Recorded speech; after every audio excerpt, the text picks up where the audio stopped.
Olá, sejam bem-vindos ao programa JBP Podcast, publicação oficial da Sociedade Brasileira de Pneumologia e Tisiologia. Eu sou o Dr. Leonardo Pinto, eu sou pneumologista pediátrico, professor da PUC do Rio Grande do Sul, em Porto Alegre, e sou editor associado do Jornal Brasileiro de Pneumologia, jornal oficial da SBPT. Hoje, vamos conversar sobre um artigo muito interessante, recém-publicado pelo JBP, escrito pelas doutoras Juliana e Cristina, do Rio de Janeiro. O título do artigo é Infecção pelo vírus essencial respiratório em crianças durante a pandemia de Covid em um centro de referência no Rio de Janeiro. Passo, então, para a doutora Juliana fazer sua apresentação. Olá, sou Juliana Pucarelli Lebreiro, eu sou pediatra, infectologista pediátrica, trabalho no IPPMG, que é um hospital pediátrico da UFRJ, trabalho na comissão de infectologia de lá, sou médica, trabalho junto com a professora Cristina Hofer, que foi minha orientadora, na verdade esse é uma parte da minha tese de mestrado, que a Cristina foi minha orientadora. Tudo bem. Doutora Cristina? Boa noite, meu nome é Cristina Hofer, eu sou professora titular de doenças infecciosas e parasitárias e sou membro do Serviço de Infectologia Pediátrica e da CCH, do Instituto de Puericultura e Pediatria Martagão Gesteira, que é o Hospital Pediátrico da Universidade Federal do Rio de Janeiro. Muito bem, eu vou iniciar perguntando sobre a motivação e os objetivos desse estudo, como que iniciou a ideia e como que vocês planejaram esse estudo. Na verdade, o vírus essencial respiratório, né, que a gente está estudando principalmente nesse estudo, na verdade é um vírus que sempre teve uma importância grande na pediatria, né? Ele é a principal causa de infecção de viéria inferior e, por isso, uma das principais causas de internação, principalmente menores de 2 anos. Então, sempre foi um tema de grande importância, né, assim, para a gente na pediatria. E aí, em 2019, com o surgimento do Covid, né, do SARS-CoV-2, acabou surgindo uma outra etiologia viral, com um quadro clínico que poderia ser semelhante, né, ao que a gente já conhecia dos outros vírus que a gente já conhecia na pediatria. E aí surgiu o desafio para a gente, principalmente, entender como é que o Covid, né, se comportaria na população pediátrica, inicialmente, e como é que a gente diferenciaria ele dos outros vírus. E a ideia inicial, na verdade, era entender como o Covid, né, as manifestações clínicas da Covid-19 nos pacientes pediátricos. E aí a gente estava trabalhando, né, no hospital universitário, né, que é o IPPMG, esse que a Cristina comentou, que é um hospital de referência para diversas doenças, né, tem setores lá de infectologia, né, que é a nossa área, mas de reumatologia, paciente com onquemato, imunologia, então são pacientes com alta complexidade, e a gente, trabalhando no PPMG nesse período, início da pandemia, a gente começou a pensar num estudo para poder entender esse comportamento do Covid-19 nos pacientes pediátricos. E aí, enquanto a gente estava fazendo esse acompanhamento, a gente viu, na verdade, um grande número de casos de pacientes também com ASV. A gente conseguiu detectar ao longo do caminho desse estudo os pacientes, né, com quadro da infecção pelo RSV. E aí surgiu, foi um desafio para a gente, porque eram os dois vírus, né, acontecendo ali juntos no meio do início da pandemia, e aí foi um desafio importante para a gente, surgiu essa ideia de fazer esse estudo, né? Na verdade, comparar as manifestações clínicas e laboratoriais dos pacientes com RSV, que já é um vírus que era importante para a gente entender, com o Covid, que é um vírus novo. Então, foi daí que surgiu o estudo, e o principal objetivo dele era esse, comparar as manifestações clínicas, né, e laboratoriais dos pacientes que confirmaram o diagnóstico do RSV com aqueles com diagnóstico da Covid-19, em menores de 4 anos, né, que é a população alvo, principalmente pensando no RSV. E, na verdade, a gente queria comparar principalmente na entrada, para ver se a gente conseguia achar diferenças que a gente não precisasse depender tanto do diagnóstico etiológico laboratorial mesmo, se só com manifestações clínicas e laboratório inespecífico a gente pudesse diagnosticar, né? E aí foi esse o interesse nesse nosso estudo. Perfeito. Em relação à metodologia, como é que foi planejado, assim, e como é que foi coletado os dados, como é que vocês fizeram essa parte do estudo?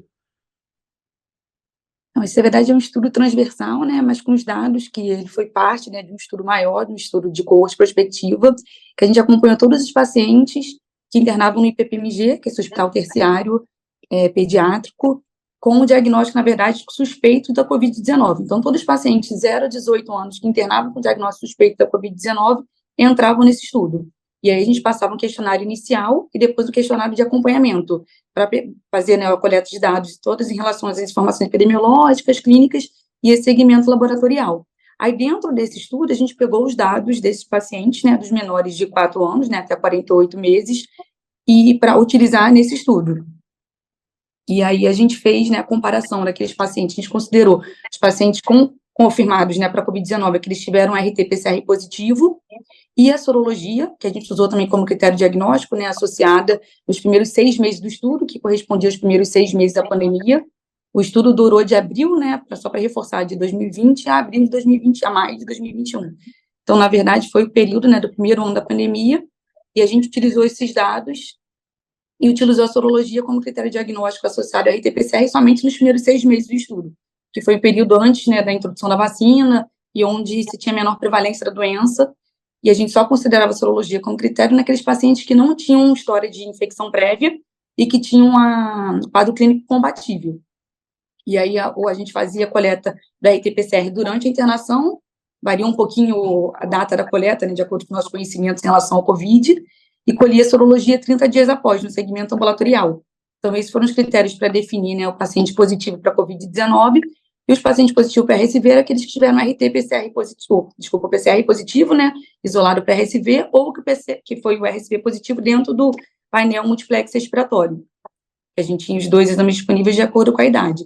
Então, o paciente internava com quadro suspeito, colhia esses exames, e a parte da RSV era coletada de acordo, na verdade, com a clínica, né, porque dentro dos pacientes COVID-19 tinha outras manifestações gastrointestinais que não foram utilizadas, mas para esse estudo especificamente, para os pacientes, a gente pegou os dados dos pacientes com sintoma respiratório, e os pacientes com suspeita, né, com quadro respiratório, até 3 meses, escolhiam um painel respiratório multiplex, e os pacientes de 3 meses e 4 anos de idade escolhiam um PCR específico para influenza e RSV.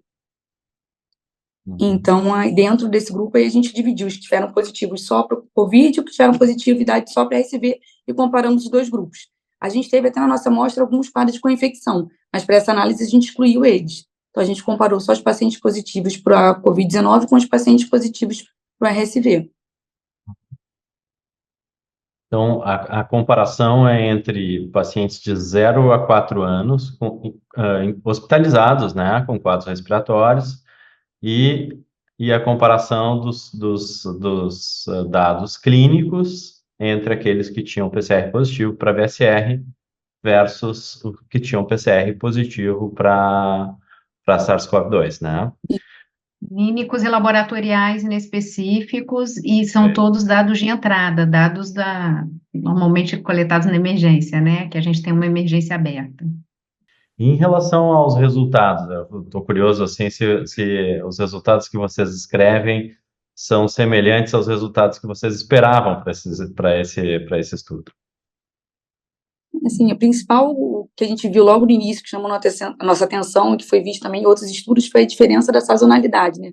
A diferença do período em que ocorreram os casos do RSV. Porque normalmente na pediatria isso é bem documentado. A gente tem um período de final do outono, né, início de inverno, que é quando a gente tem o maior número de casos de RSV. Isso já era bem estabelecido na literatura. E durante a pandemia, né, o que a gente notou no início dos casos foi mais tardio, na verdade. A gente viu o caso no verão, já entrando no ano seguinte, né? O nosso pico foi entre novembro e janeiro, né? O que não é esperado para RSV, normalmente. Teve uma mudança da sazonalidade, né? Isso é bem... E outros estudos acharam esse resultado semelhante. A gente acredita que seja o efeito do isolamento, né? Provavelmente naquele momento de maior circulação do vírus foi o maior período de isolamento, que era aquele período mais inicial, né, da pandemia. Depois, quando as medidas ficaram um pouquinho mais... tiver mais flexibilidade, né, nessas saídas, teve aumento dos casos que a gente viu já no verão.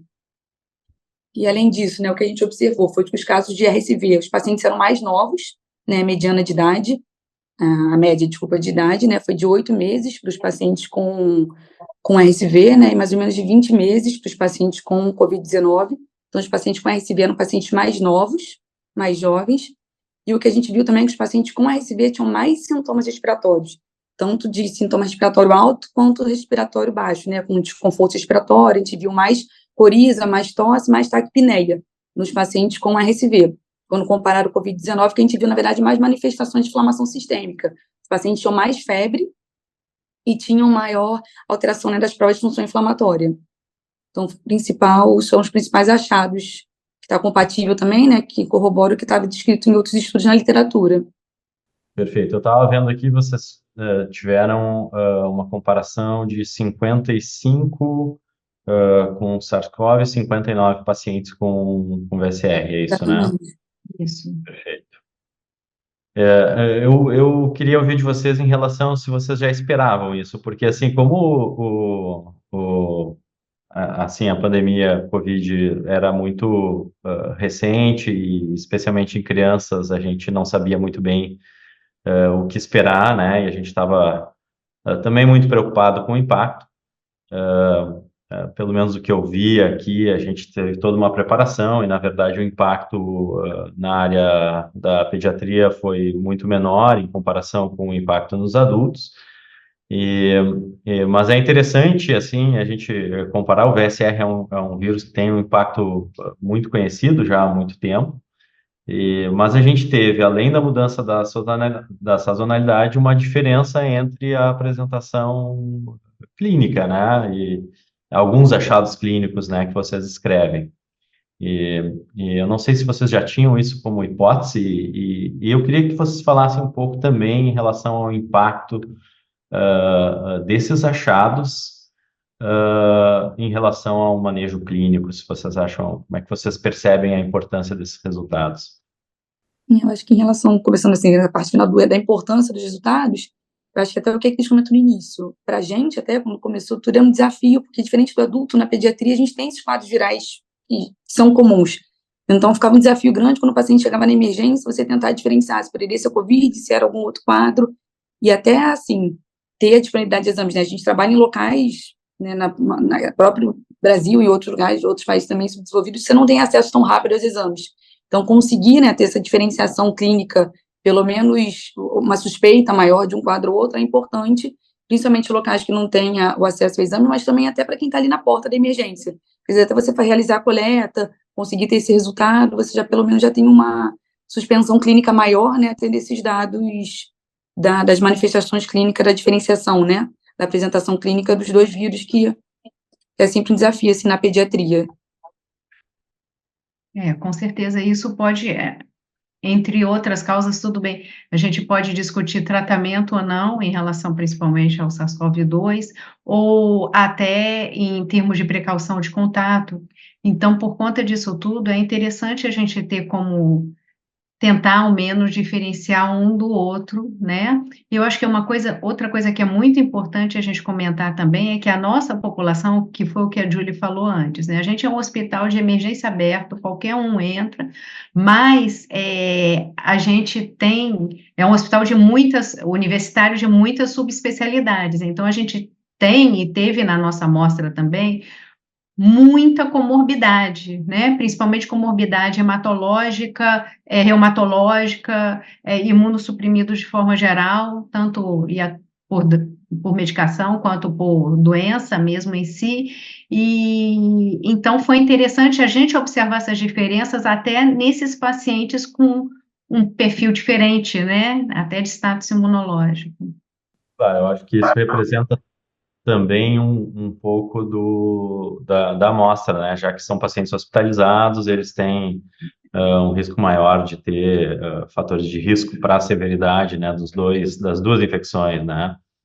E agora, de qualquer forma, acho que é muito interessante a gente conhecer um pouco mais sobre o impacto dessas doenças, especialmente do SARS-CoV-2, porque não era conhecido, né? E a gente não sabia o que esperar, né? E, claro, o essencial a gente já conhece mais como um vírus que causa doença de via aérea, né? Principal causa de bronquiolite, sibilância, mas a gente não sabia se esperava algo parecido, né? E, na verdade, tem algumas semelhanças, mas também tem muita diferença, e especialmente para esses pacientes hospitalizados, acho que acaba trazendo uma mensagem importante do que é cada uma dessas síndromes clínicas que esses dois vírus acabam causando na faixa etária pediátrica, né?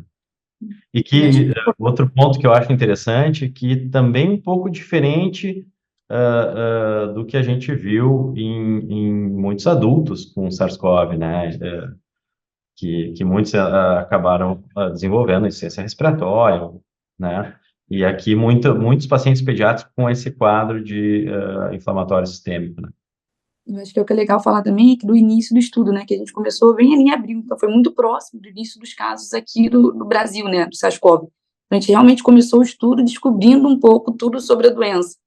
Então, até os conhecimentos que a gente adquirindo ali no início, né, nesse acompanhamento, foi muito importante para a gente realmente entender, né, como é que esse comportamento desse vírus na pediatria, que foi isso. A nossa aprovação do CEP foi 16 de abril de 2020. Eu nunca mais vou esquecer essa data. Então, foi bem no comecinho mesmo. Legal, muito interessante. Eu acho que também é importante reforçar, a gente teve muitas publicações, né, sobre COVID, né, SARS-CoV-2 em adultos, e acho que é importante valorizar também o conhecimento do impacto da doença na faixa etária pediátrica, né? E que se confunde, né, se mistura, né, com os outros vírus respiratórios, especialmente no período de alta incidência das infecções virais.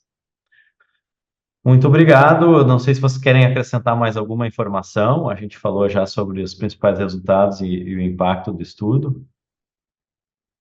Muito bem, parabéns pelo trabalho realizado e pela publicação. Estudo super interessante que traz uma mensagem super importante em relação ao conhecimento dessas infecções virais. Obrigado. Obrigada a vocês pelo convite. É uma honra para a gente. Você acabou de ouvir mais um episódio do programa JBP Podcast, publicação oficial da Sociedade Brasileira de Pneumologia e Tisiologia. Todas as edições estão disponíveis no site www.jornaldepneumologia.com.br, juntamente com o artigo e também nas principais plataformas de streaming. Nos vemos no próximo episódio. Até lá!